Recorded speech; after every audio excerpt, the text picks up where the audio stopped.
आज हम देखेंगे कक्षा 10वीं गणित अध्याय 4 जिसका नाम है द्विघात समीकरण। इसके उदाहरण 3 को देखेंगे।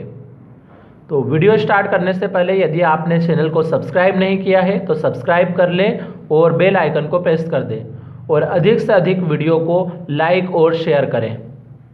तो शुरू करते हैं हमारा ये आज का सवाल है गुणनखंड विधि द्वारा समीकरण 2x² माइनस 5x प्लस 3 बराबर 0 के मूल ज्ञात कीजिए। तो हमें किस विधि का इस्तेमाल करना है? गुणनखंड विधि का इस्तेमाल करना है। गुणनखंड विधि का इस्तेमाल करके ये जो समीकरण दी है इसके मूल ज्ञात करने हैं। तो मूल ज्ञात करने का मतलब इस समीकरण के से x के मान निकालने हैं। तो अब यहाँ सबसे पहली बात x के कितने मान निकल सकते हैं? तो जब भी समीकरण की घात यदि 2 है तो इसके 2 मूल ज्ञात होंगे, क्योंकि जितनी घात होती है उतने उसके मूल होते हैं। तो यहाँ पे इसकी अधिकतम घात अगर देखी जाए तो 2 घात है यहाँ पे, इसलिए इसमें 2 मूल निकलेंगे। अब वो 2 मूल हमें गुणनखंड विधि से ज्ञात करने हैं। तो सबसे पहले तो हम लिखेंगे यहाँ पे दी गई समीकरण को। दी गई समीकरण हमारे पास है 2x² माइनस 5x प्लस 3 बराबर 0।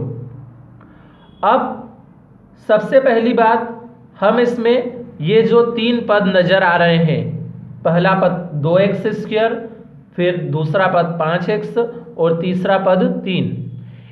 इन 3 पदों में से बीच वाला जो पद है इसका सिर्फ ये गणित का जो अंक लिखा हुआ है 5, इसकी जगह को छोड़ देंगे, बाकी सभी को हम ऐसा ही लिख देते हैं। तो हमने 2x² ऐसे ही लिखा, माइनस भी ऐसे ही लिखाया, सिर्फ इस 5 की हम जगह छोड़ रहे हैं, बाकी x भी ऐसे लिख देंगे और प्लस 3 भी ऐसे लिखा बराबर 0।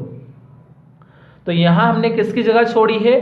बीच वाले पद में जो गणित वाला अंक आया है उसकी जगह हमने छोड़ दी है सिर्फ। अब उसकी जगह छोड़ने के बाद हमें क्या करना है? सबसे पहले तो हमें पहले और आखिरी वाले अंक का गुणा करके देखना है। तो सिर्फ गणित का अंक ही हम ले लेते हैं।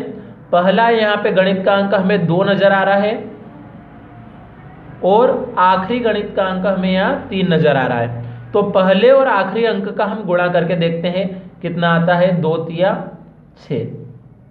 अब यहाँ पे जो संख्या हमारे पास आई है ये 6, ये संख्या अगर प्लस की है तो कोई 2 अंकों को हमें जोड़ना है।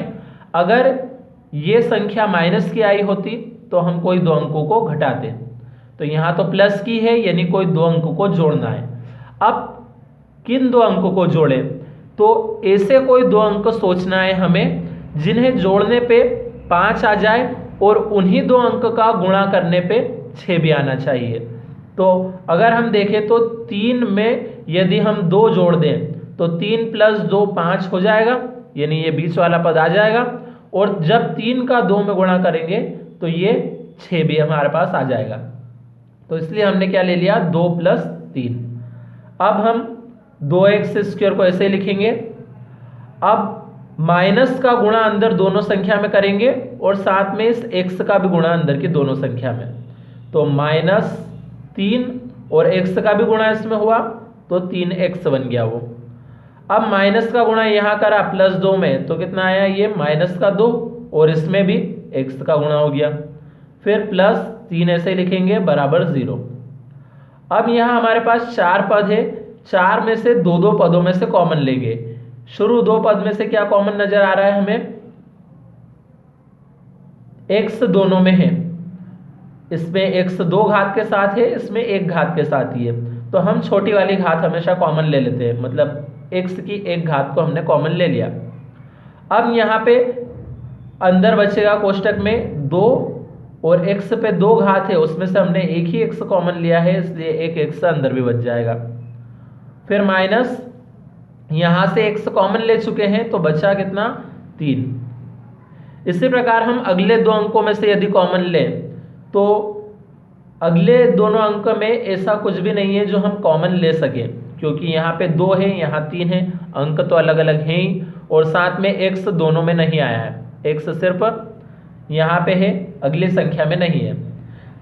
पर जब भी किसी पहली संख्या में अगर माइनस आ जाता है तो हम पहली बात तो माइनस को ही कॉमन ले लेते हैं।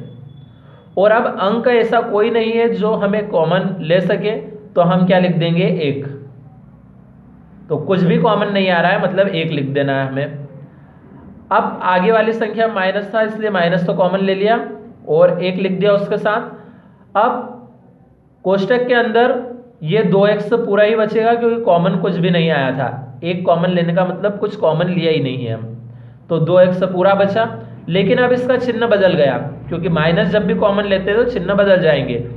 ये संख्या माइनस की थी तो अब प्लस की हो गई, और अगली संख्या प्लस की है तो वो काय की हो जाएगी, माइनस की। अब यहाँ भी देखा जाए तो कॉमन कुछ नहीं आया था, इसलिए ये 3 ऐसा का ऐसा लिख देंगे हम, और बराबर में 0। अब ये पूरा एक पद समझ लेते हैं हम, इस पूरे को दूसरा पद। इन दोनों में यदि हम देखें तो 2x - 3 दोनों में आ रहा है, इसलिए हम 2x - 3 को कॉमन ले लेंगे। तो यहाँ पे बचेगा हमारे पास x, और यहाँ पे बचा माइनस का 1, और बराबर में ये 0। तो यहाँ से x और यहाँ से -1 बचा, और बराबर में हमने 0 लिख दिया। अब ये जो दो पद है 2x - 3, इसको अगर हम 0 के बराबर रखें और एक बार x - 1 को 0 के बराबर रखेंगे, तो जब 2x - 3 को 0 के बराबर रखा तो 2x बराबर आ जाएगा 3, क्योंकि -3 था, इधर लाए तो +3 हो गया। तो x का मान निकलेगा यहाँ से 3, और ये 2 आ जाएगा बटे में, यानी x बराबर आया 3/2। और जब x - 1 को 0 के बराबर रखा था हमने, तो x बराबर कितना आ जाएगा इससे, +1, क्योंकि ये -1 था, इधर लाने पे +1 हो गया। तो इस प्रकार से x के हमारे पास 2 मान आ गए, x बराबर 3/2 और x बराबर 1। तो आखिरी में हम उत्तर लिख देंगे, अतः दी गई समीकरण के मूल 3/2 व 1 है। ये है इसका आंसर। अब आप चाहें तो इसका स्क्रीनशॉट ले सकते हैं।